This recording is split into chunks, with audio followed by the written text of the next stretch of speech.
Les amis, le rythme avec lequel les gens meurent tout d'un coup, de manière brusque, devient très alarmant.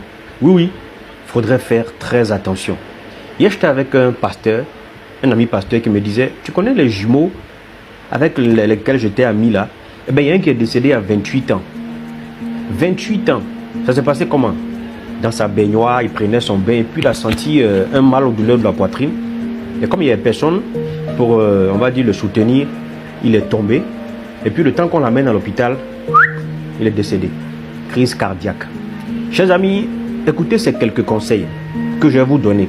On ne sait jamais, hein, ça peut toujours aider. La plupart d'entre nous traversons des moments de stress, de dépression, d'anxiété, de colère, de rancœur.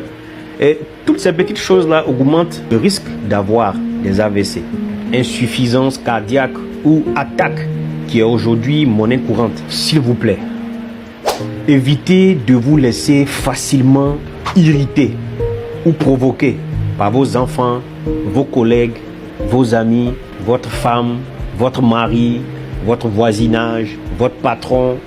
Restez serein. Évitez le stress, amusez-vous, ne réfléchissez pas trop. La vie est simple, hein? Parfois c'est nous qui la compliquons. Isolez-vous des perturbations. Et quand vous n'avez pas l'argent, pour certains, oui, on a tous traversé des périodes où vous n'avez même pas 5 francs à la maison. Quand ces périodes-là arrivent là, ne réfléchissez pas beaucoup. C'est vrai, c'est facile à dire, hein, mais c'est faisable. Évitez d'être stressé, évitez de trop réfléchir.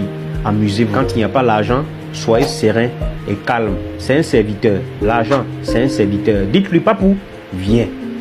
S'il ne vient pas aujourd'hui, il sera là demain.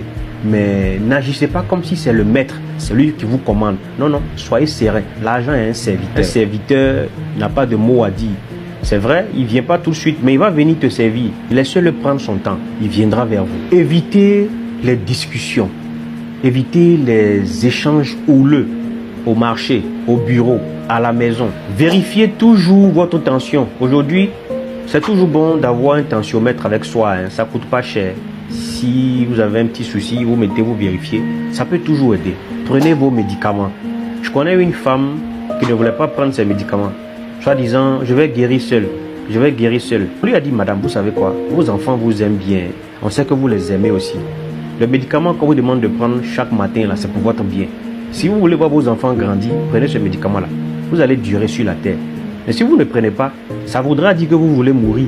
Elle a choisi de vivre. Donc elle prend ses médicaments. Suivez les instructions de votre médecin et faites des exercices. Allez-y courir, marchez chaque soir, allez-y à la natation, allez-y faire de la gym, ça entretient la forme et ça chasse l'AVC. Et on vous dit aussi, on ne cessera pas de vous répéter, allez-y voir immédiatement votre médecin quand vous sentez un changement dans votre corps. Un mal bizarre à la poitrine, quelque part. Appelez votre médecin, expliquez-lui et restez en paix. Ne cherchez pas à vous discuter ou à vous bagarrer avec quelqu'un. Des gens ont piqué des crises juste après un échange téléphonique. Oui, allô, oui, pourquoi machin, oh mon argent tombe. Il raccroche, il tombe. Évitez les discussions, évitez les situations colériques. Restez en vie pour vous-même. Mais restez aussi en vie pour votre famille. Restez en vie pour vos enfants. Restez en vie pour votre lendemain qui sera sûrement plus glorieux qu'aujourd'hui. Mais restez en vie aussi pour moi, on ne sait jamais. Peut-être que demain vous allez m'aider à fleurir mes activités. Vous allez m'aider à faire grandir mon activité, mes business. Restez en vie. La vie vaut mieux que tout. Ne mourrez pas avant l'heure. Certains, c'est comme si vous précipitez votre mort. Non, non, tu n'as pas encore fini. Reste en vie, tout ira bien pour le meilleur. Pourquoi tu veux mourir si tôt? Pourquoi tu veux mourir si tôt? Si tu ne sais pas pourquoi tu veux mourir, sache au moins pourquoi tu dois rester en vie. Reste en vie pour moi. Reste en vie pour ta famille, comme j'ai dit, pour tes amis, pour ceux qui te connaissent. Reste en vie pour eux. Ce message est très important. Partagez-le à vos amis, vos familles, vos collègues, à ceux que vous pensez que ça pourrait aider. Les gars, prenons soin de nous.